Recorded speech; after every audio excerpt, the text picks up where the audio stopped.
like to sit or stand? Or? You don't mind if I sit down? Sit down, folks. Would you gentlemen like to sit down?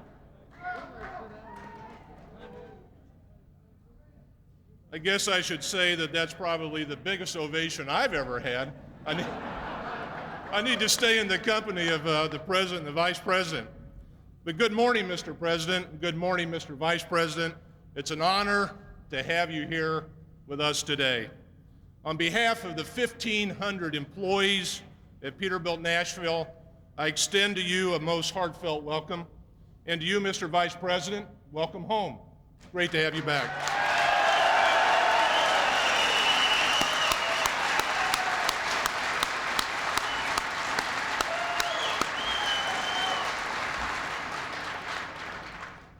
We build trucks here, big trucks, class trucks. In fact, the best trucks in the world.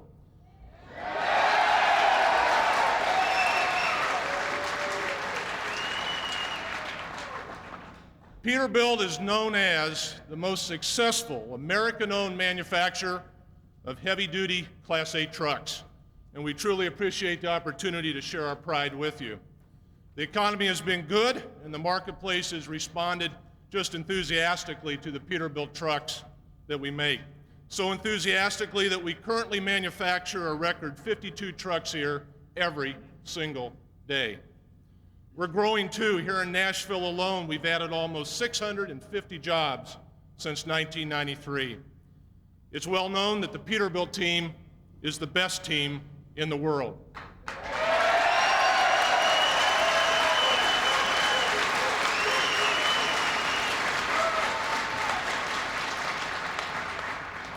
I'd now like to introduce Bobby Lee Thompson, the Regional Director of the United Auto Workers, here with us today to participate in this significant event. Bobby Lee.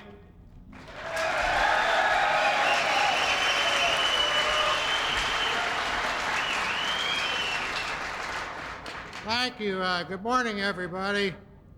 I do not want you to question, but I am standing. The podium's just a little high. On behalf of the membership of Local 1832, Mr. President, Mr. Vice President, we give you a warm welcome to Tennessee.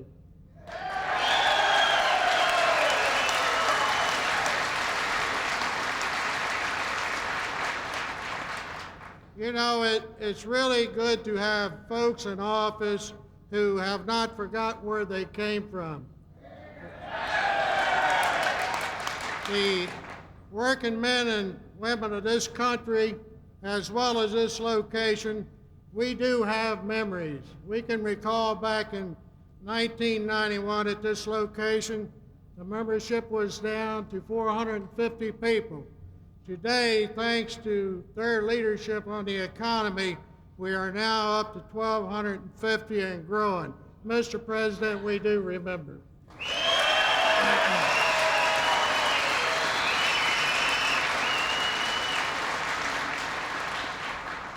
And let me assure you that we are watching with eager the important battle that you're waging on the Medicare and budget and the educational programs to protect our retirees and our senior citizens. Yes, Mr. President, we will remember. We appreciate it.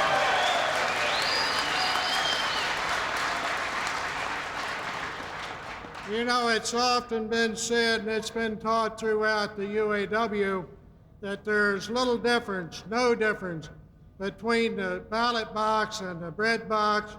Mr. President, welcome to Tennessee, and again, we will remember.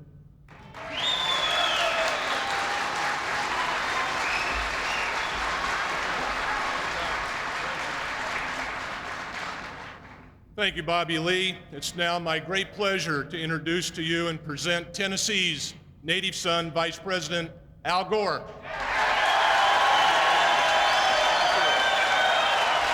Thank you. Thank you. Thank you. Thank you very much, Tom Plimpton, and to Bobby Lee Thompson, and to plant manager Joe Scattergood and Wayne Wooten. all of the men and women who work here at Peterbilt. Let me acknowledge before the President speaks some of the distinguished guests who have joined us here for this event today, beginning with our former Governor Ned Ray McWhorter, who is up here, and Congressman Bart Gordon, Congressman John Tanner, and Congressman Bob Clement, and Mayor Phil Bredesen. Let's give all of them a great big hand.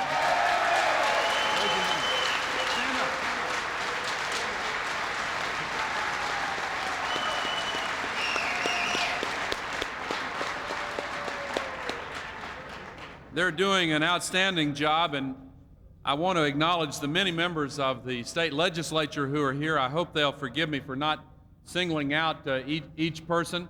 I don't have a comprehensive list, and I'm afraid I'm going to miss someone, but thank you for your outstanding work. Now, ladies and gentlemen, it's awful good to be back home. It's just easier to breathe the air here in Tennessee, and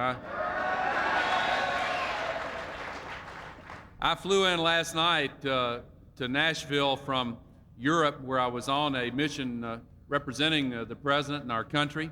And as you know, after this visit here to Nashville today, the President is going to be leaving straight from Nashville to go to visit with and express thanks to our troops in Bosnia. And we're very grateful for what they're doing.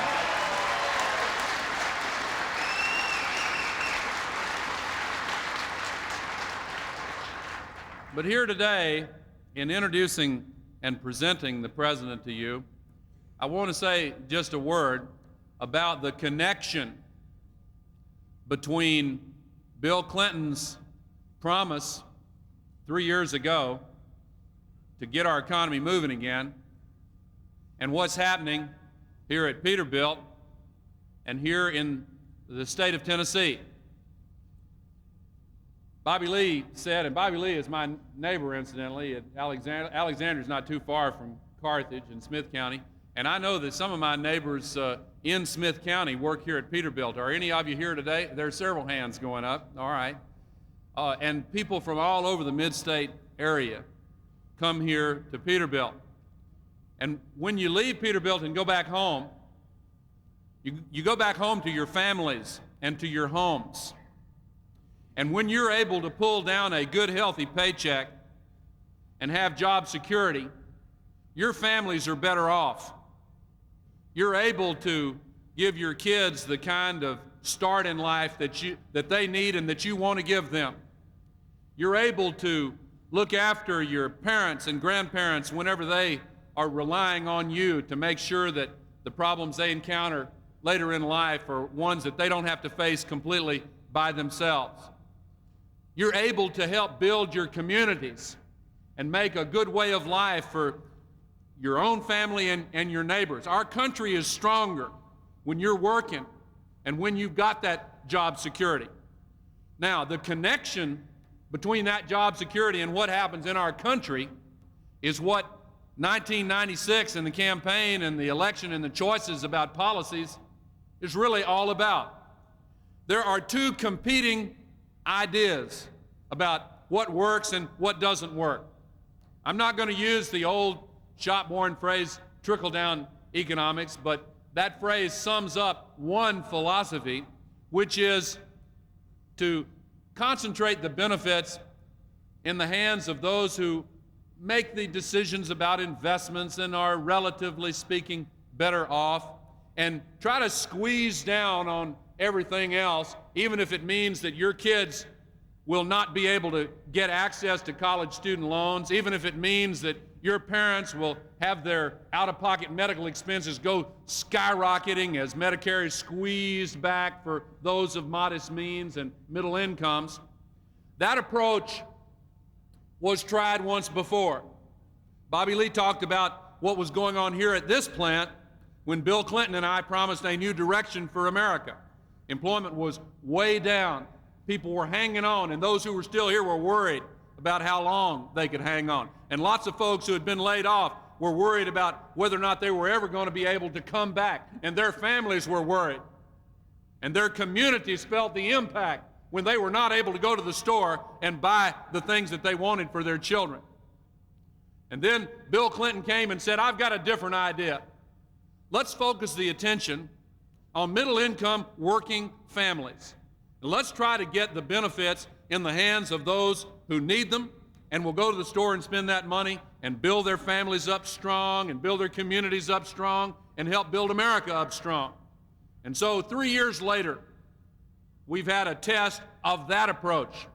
And what has happened? When you take total employment into account, when Bill Clinton came to office, there were 950 people working here, and now there are 1,500 people working at Peterbilt, turning out 52 trucks a day.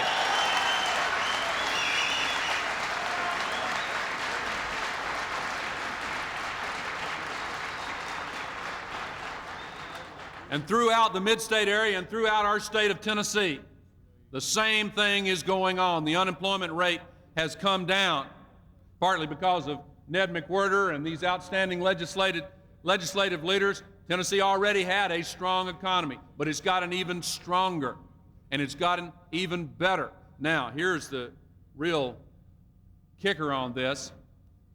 The other 49 states have joined in this economic success, and for the first time in many decades, all 50 states have experienced 3 years of positive economic growth simultaneously. The unemployment rate nationally has come way down. The economy is booming.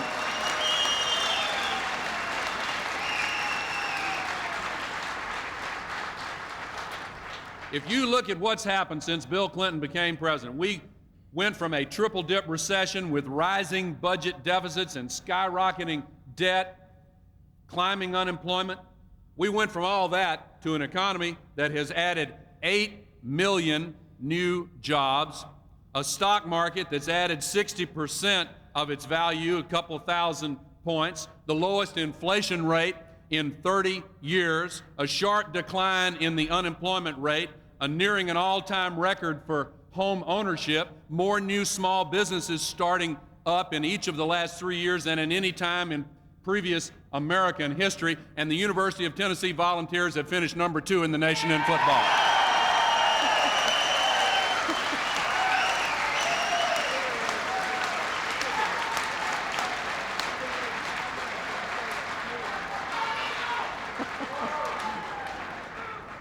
Now that's a pretty good record.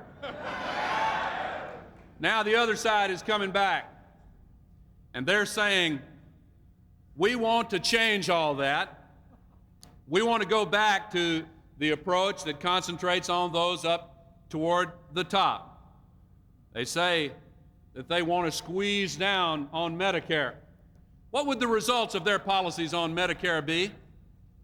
Well, Speaker Newt Gingrich, the leader of the other side, has said that their policies would cause Medicare to wither on the vine. Those aren't my words, those are his words. Now, to give them the benefit of the doubt, they sincerely believe that if they turn more and more of our health insurance for the elderly over to the private sector, that eventually things will be better off and that will work better.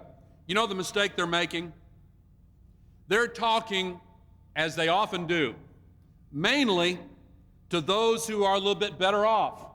If they talk to the families that are represented here at Peterbilt, they would know that the American people want them to keep their hands off Medicare. Medicare works fine.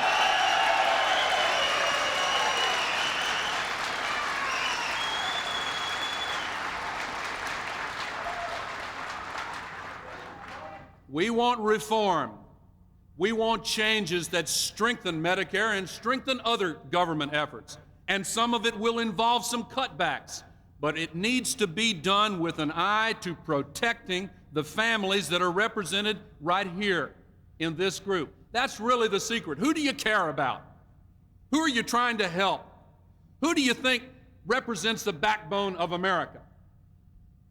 The whole difference is that Bill Clinton fights for and works for policies that are good for middle-income working families like the ones represented here.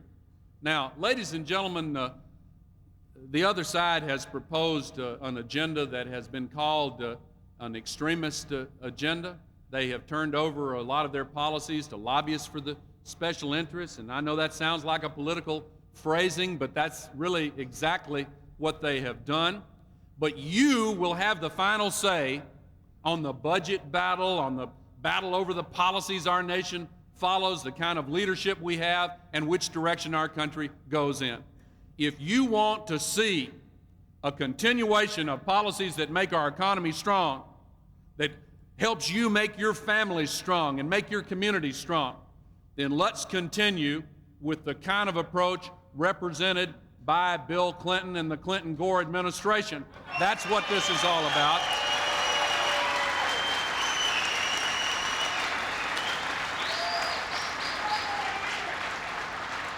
So, it is my great honor and personal privilege to introduce and present to you a person that I first had the chance to present here when he asked me to join his ticket back in the summer of 1992, and he came to Carthage, and we drove from Carthage to Nashville, just like these folks from Smith County did, coming to work here this morning. And we started on a new course. We promised to bring a new direction to the Democratic Party and a new direction to the United States of America. Solving problems is hard.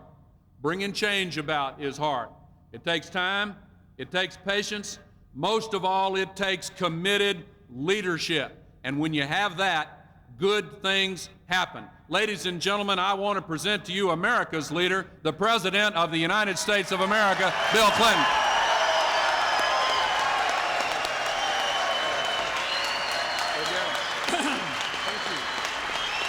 Thank you. Thank you very much. Thank you. Thank you. Thank you very much. Thank you. Thank you. Thank you. Thank you. Thank you. Thank you very much. Please, thank you. Thank you.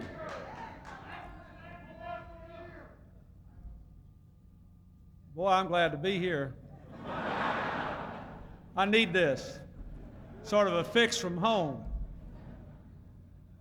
I want to thank the Vice President for his wonderful statement this morning, but more important, I want every one of you to know that whether it's working on downsizing our government in a way that gives the American people a government that works better for less, or working on finding ways to protect our environment in ways that grow jobs instead of undermining the economy, or working on our relationships with Russia in a way that makes sure we are never, never, never again threatened with the specter of nuclear war.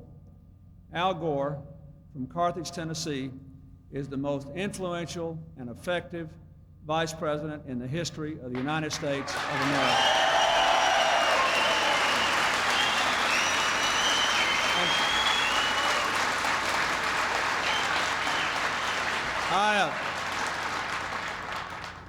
I've got a lot of friends here today. I want to thank the mayor for coming, and Congressman Clement and Gordon and Tanner, and my dear friend, your former governor, Ned Ray McWhorter, who actually purchases your trucks. At least that's what he tells me. First time I met Ned McWhorter, I talked to him for 30 seconds. I wanted to reach in my back pocket and make sure my billfold was still there. But they're not making many like him anymore, and I'm glad to see him looking so thin and fit. Look like a new morning. I want to thank Joe Scattergood and Wayne Wooten for going through the plant with me, and thank you, Bobby Lee, for what you said and for being here, and thank you, Tom Plimpton, for the wonderful tour. And let me say also, I want to thank these retirees who are back here, and I want to mention I met two people today who work here, and this is their last day on the job. And I want to acknowledge them because I think, you know, Al Gore and I should have shown up for their retirement party.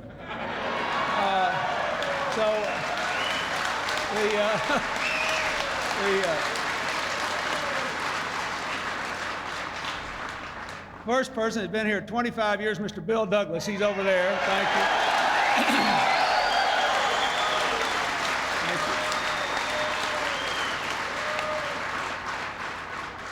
And I met a lady on the line back, and I don't know where she is, but she's been here 19 years, and she's leaving today. Her name is Doris Skaggs. Doris, where are you? Give her a hand.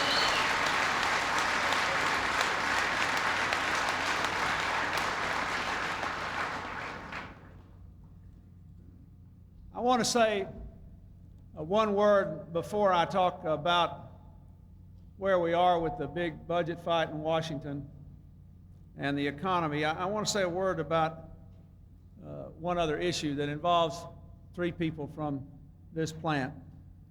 As the Vice President said, as soon as I leave you here in Nashville today, I'm going to Bosnia to visit the men and women who are helping to secure the peace agreement there.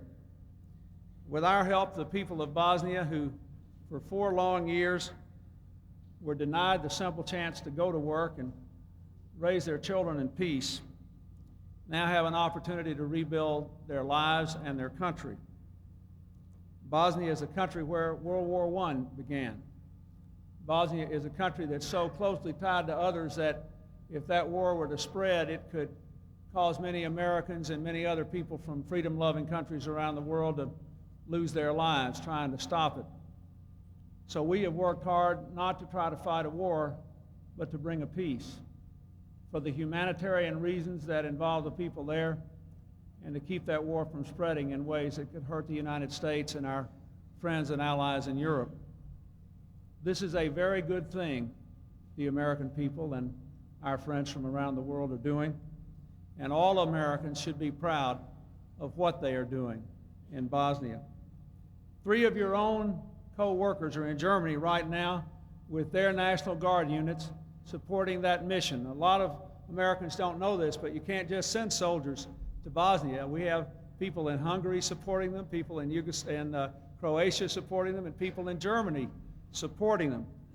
And people that you have are Emmett Northington, who puts these world-class trucks together, Charles Hobson, who paints them, and Richard Lightning Maxwell, who actually gets to test drive these machines. Give them a hand. Let's give them a hand.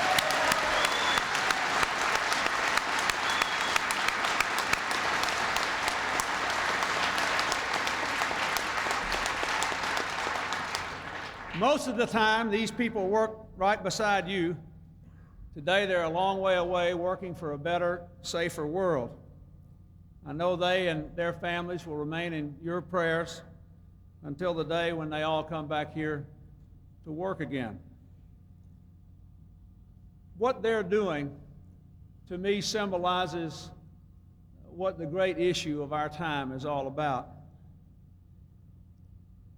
The United States, if you just look at the rest of the world with the Cold War over, it is tempting for us to say, boy, we ought to just shut down our defense and come home and hope nothing bad happens. But the truth is that as Nashville is this area, perhaps more than any other area the South knows, we are tied in with the rest of the world today, whether we like it or not. And we have a profound interest in seeing the United States be the world's leading source of energy for peace and freedom and democracy. It helps us economically, and it helps us to be more secure. I'm proud of what our country's been able to do in the last couple of years in Bosnia, in the Middle East, in Haiti, in Northern Ireland, in Southern Africa. I'm proud of the fact that with the leadership of the Vice President, for the first time since the dawn of the nuclear age, there's not a single nuclear missile pointed at an American child today. I'm proud of that.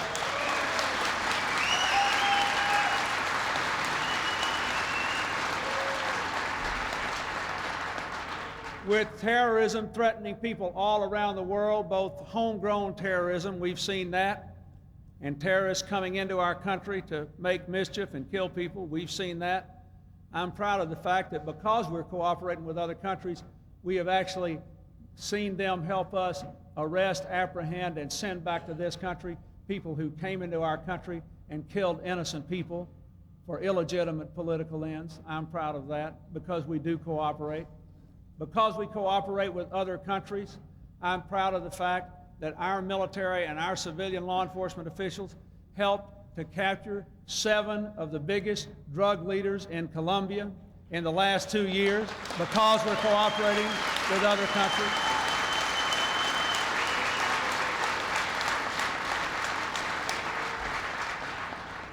And I'm proud of the fact that in the last 3 years, our exports of American products have increased by 1/3 in only 3 years to an all-time high. So we are involved in the rest of the world. People are making decisions about dope in other countries that are going to kill American kids on the streets here. We need to be involved with them. Their governments are having to take more risks than we do to try to stop it. They have to put their lives on the line. We need to be their partners. If we want people to buy our products, we need to be their partners. If we want people to dismantle their nuclear weapons and not to build these awful biological and chemical weapons, we have to be their partners. If we want people to stand up to terrorism, we know no country can do it alone. So you have to see what we're doing in Bosnia and what your 3 co-workers are doing as part of America's efforts to create a world where people like you everywhere can build strong families and have decent jobs and relate to one another in an atmosphere of peace. That is what those people are doing in Bosnia, and I am very, very proud of them. Now,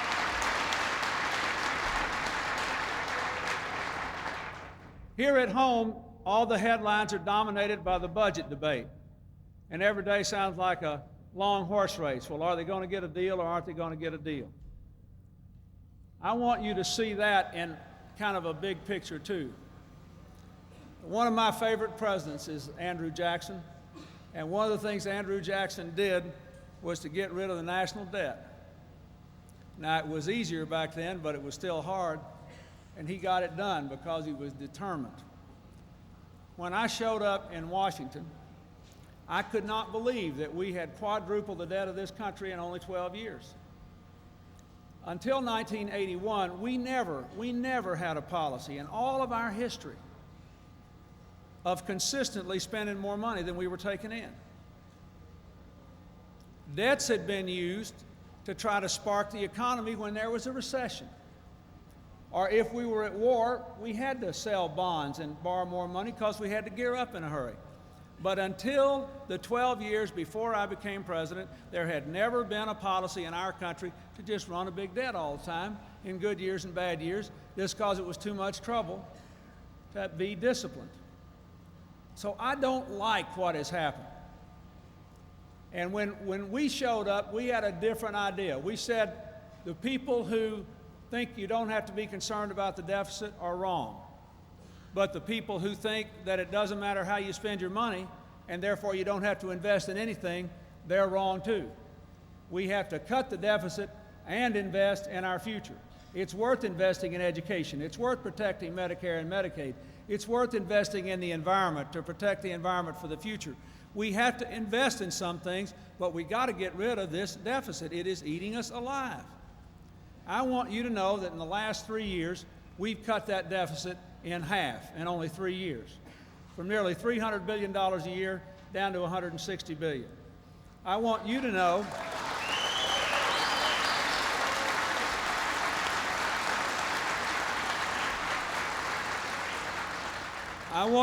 that your federal budget would be balanced today if it weren't for the interest we have to pay on the debt that was run up between 1981 and the end of 1992. Before we took office. Just that interest period. This budget would be balanced today if it weren't for the interest we were paying on the 12 years when we departed from the historical practice of this country of paying our way and running the deficit only in recessions or wartime. Now, those are the facts. So you need to know there is no party in Washington trying to expand the deficit. We now have a consensus on that. This debate is over how to balance the budget, not whether to balance the budget. You heard the Vice President talk. You know, I'm proud of the fact that the economy has rebounded since we took office. It's rebounded because we invested in our country and cut the deficit. It's rebounded because we changed the way the government works. Under his leadership, I bet you nobody in this room knows this, under his leadership, there are now 205,000 fewer people working for the federal government than there were the day we took office. 205,000. Now, how come nobody knows that? For two good reasons. One is we just didn't throw those people in the street. I don't believe in that. If you got to downsize the government, you need to treat the workers with dignity. And we gave them good early retirement packages. We gave them good severance pay. We gave them extra time to find other jobs. We gave them time to go on and find a different life where they could be even more productive. The second reason is the folks that are left are working harder and smarter, and they're doing a better job, just like you. Their productivity has gone up. But all these people that talk about big government, your government is the smallest it's been since 1965. As a percentage of the workforce, because the population's been growing, your government is the smallest it's been since 1933. So don't let people tell you that we're the big government crowd in Washington.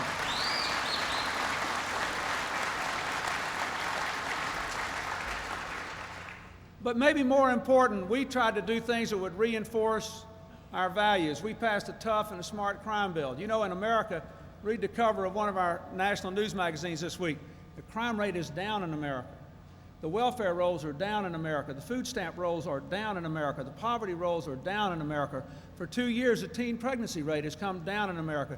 The American people are rallying around their basic values, and if we can keep this economy growing and keep people moving from welfare to work so that we stand up for our values and grow the economy, that's what will take this country into the next century as the world's strongest force for freedom and opportunity.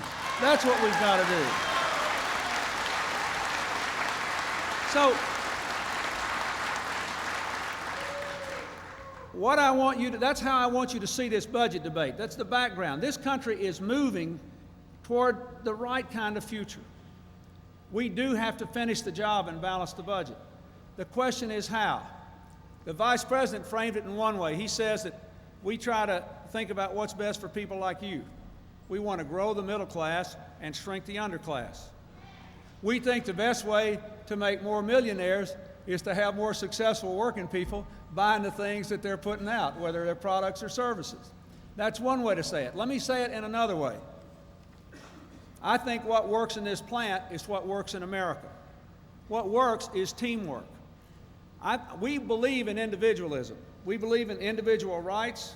We believe in individual decision making, but the truth is we are not in this alone. And another big line, a way to think about this debate we're having in Washington is whether you think we're working toward a society where we've either got winner take all or a society where everybody's got a chance to win.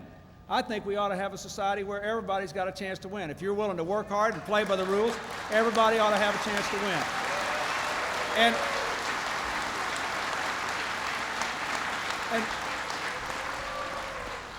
if you look at the teamwork, you know, everybody cheered here.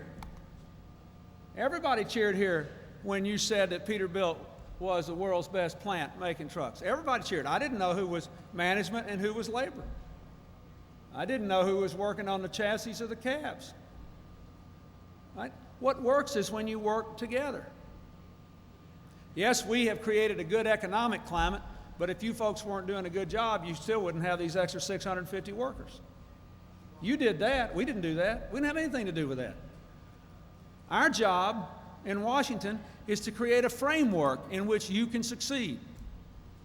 But we can't guarantee that. That's all yours doing. You deserve all the credit. But you didn't do it by first one person running this way and another running the other way and pulling everything apart. You did it by pulling together. That's what I'm trying to do for this country, and that's what this budget debate's about. Now, I introduced a budget, and then balanced the budget in 9 years. Then the Republicans said, let's do it in 7. I said, okay. Then they said, we think that you're too hopeful about the economy. I said, well, I think the economy will get better if we balance the budget. But if you don't think it will, we'll do it on your numbers. So then I gave them a 7-year balanced budget on their numbers. And then we began to try to work out our differences. Now, all the press is about the differences. But I want you to know that we have resolved a lot of those differences. And the differences that remain, I think, are quite important. My plan protects Medicare, so we can honor our duty to our parents by seeing to it that they're able to lead lives of dignity. But it is not just for them. Because if you weaken Medicare too much, then people like you will have to spend more money on your parents, and you'll have less money to send your kids to college. This is an intergenerational thing. This is not about pandering to senior citizens. This is about helping families stay together. Our plan also leaves more funds to invest in education from Head Start, to helping our schools meet higher standards, not by telling them what to do, but by saying, here are the standards, and you figure out how to meet them, and we'll give you some money so you can do it. By providing more affordable college loans and more college scholarships. Not just because we're trying to help the young, but because we're trying to provide for the future. And that's what we have to do. Our plan leaves more money to invest in the environment because we know we've got to find a way to grow the economy and preserve the environment. Just last week, there was a big story about something the Vice President's been saying for years and years and years. Last year was the hottest year on record. And we have got to find a way to keep growing the economy without burning up the atmospheric layer that protects us all. We've got to find a way to do it and still preserve the clean rivers that we fish in and the woods that we hunt in and the parks that we take our children to. It's a big issue. You've got to set aside something for that. And that's what we do. The Medicaid program is a program that pays for middle-class folks to send their parents to nursing homes so that they don't have to go totally bankrupt and their kids don't have to totally bankrupt. It also pays for health care for poor children, including some children of working people who make very modest wages. We can make some savings there, but we got to be careful how far we go. It also pays for care for middle-class people who have disabled children. I bet there are people that work in this plant who have children with some sort of physical disability who get a little help through that program. That is an honorable and a decent thing to do. Yes, we need to control medical inflation, but we have to do it in a way that leaves that intact. Why? Because we are stronger when we're working together than we are when we just cut everybody loose. That is the issue. Are we going up or down together? Do we want a society where all can win, or are we satisfied with winner take all? America is best when everybody's winning as a team. That is what we're for. We're not for big government in Washington. We're for a government in Washington that plays its part as your partner to see that everybody has a chance to win. That's what this whole budget debate is about.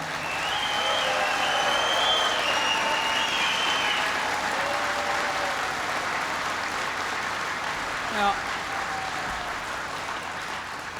as I said, to be fair to the Republican and the Democratic congressional leaders, we have sat together for 50 hours. And I thought the other day, you know, sometimes we fight with one another in these 50 hours, and they think I'm wrong, and I think they're wrong. And here we are in Nashville. It reminds me of that old country song, it's hard to soar like an eagle when I'm stuck with a turkey like you. Sometimes they think about that about me, sometimes I think that about them. But we tried to resolve our differences, and we've made a lot of progress. And here's where we are. They still want levels of reductions in Medicare and Medicaid and education and the environment that are not necessary to balance the budget. They admit they're not necessary to balance the budget. They sent me a letter saying that my plan balanced the budget. So there's no question that they're not necessary to balance the budget. My plan strengthens the Medicare Trust Fund and gives more choice and more preventive benefits to older Americans, and added help for families that are caring for loved ones with problems like Alzheimer's disease. But it will save money from the present system. We agree on that. But they want to go beyond that. Their plan cuts Medicare more than it needs to be cut to balance the budget, and they would favor wealthier and healthier senior citizens at the expense of everybody else by giving them many more opportunities just to get out of the Medicare system. Well, the reason Medicare works is that everybody's in it, the sick and the healthy alike. You've got a great big pool that's low risk, and we can afford to run it, and you can afford to pay for it. So I just disagree with that. And under their plan, older couples would pay $400 more a year. Well, if you're making a good living, $400 may not be very much. But there's a lot of retired people in the hills of Tennessee and rural Arkansas that $400 is a whole bunch of money. And I simply don't think it's right for me to get a tax cut in my income break and then to charge them $400 more a year. I just don't think it's right.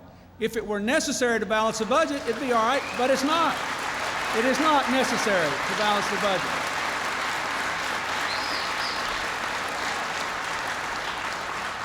I mean, you know, where I come from, $400 is still a whole lot of money to a lot of those old folks. It really matters. Now, if we had to have it to balance the budget or save Medicare, I'd be happy to ask for it. But since we know we don't, we shouldn't take it. The real problem is this. Some of the Republicans honestly just want to balance the budget, and they're also honestly concerned with the cost of Medicare and Medicaid. Some of the Republicans are using the balanced budget and the very large tax cut they want to say, well, if we balance the budget, we have a big tax cut, then we just don't have any money for this.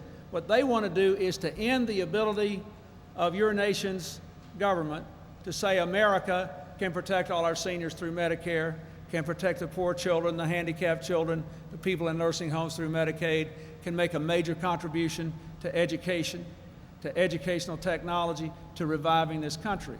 They don't believe we ought to do that anymore. They think we should put that back to the market alone.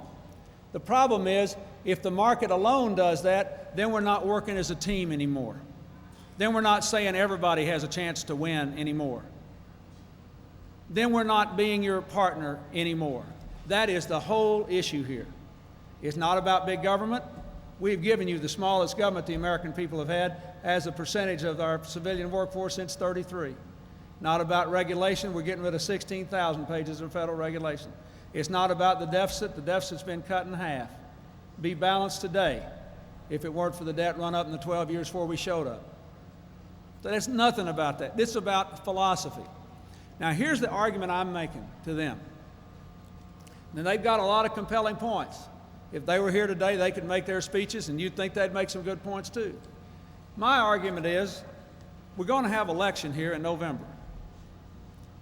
And we can argue about how the Medicare program should be structured beyond where we can agree. We can argue what our environmental policy should be beyond where we can agree. We could argue whether it's a good or a bad thing for the federal government to give lower cost college loans to students and give them better terms to repay it so nobody will ever be discouraged from going to college by the debt. We can argue all that. But we have already agreed on enough savings to balance the budget. And since we agree on that, and we've already agreed on how to save the money to do it, let's go on and balance the budget and get that out of the way. We owe that to the American people. It is wrong not to do it. Let us balance the budget and do it now.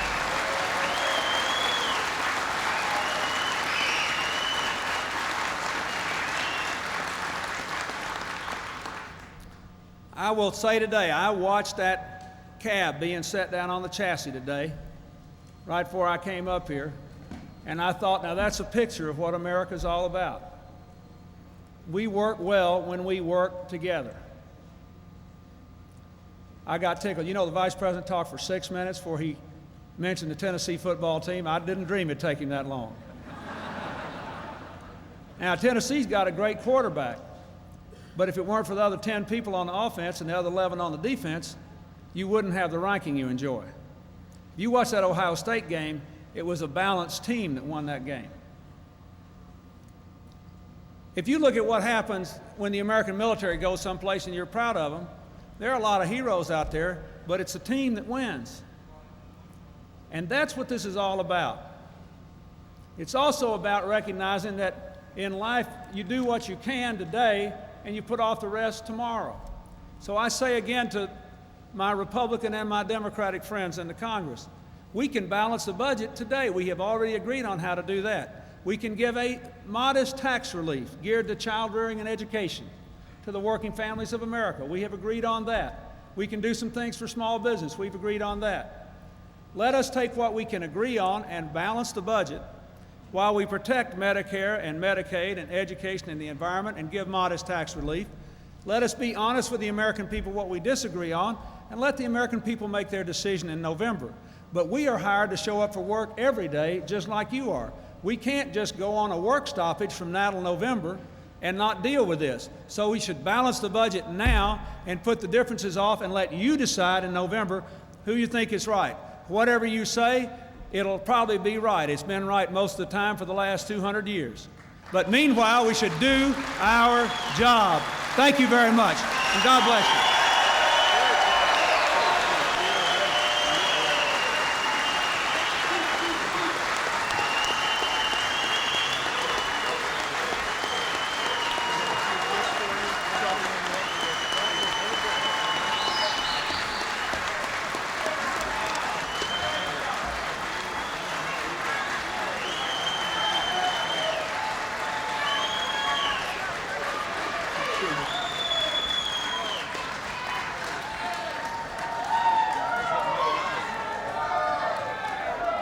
Thank you very much, Mr. President, Mr. Vice President. Before you have to go, we have two longtime Peterbilt employees, Stephanie Rollins and Bessie Smith, who'd like to present you and Vice President Gore with some mementos of your visit here. Got the hat? Great. All right. Thank you very much. And that's the coat.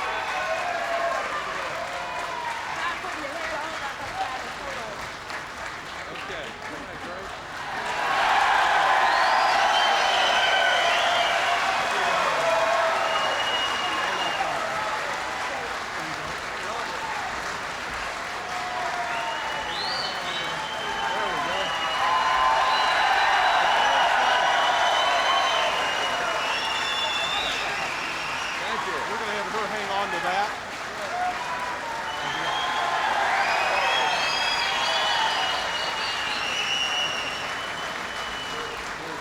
All right.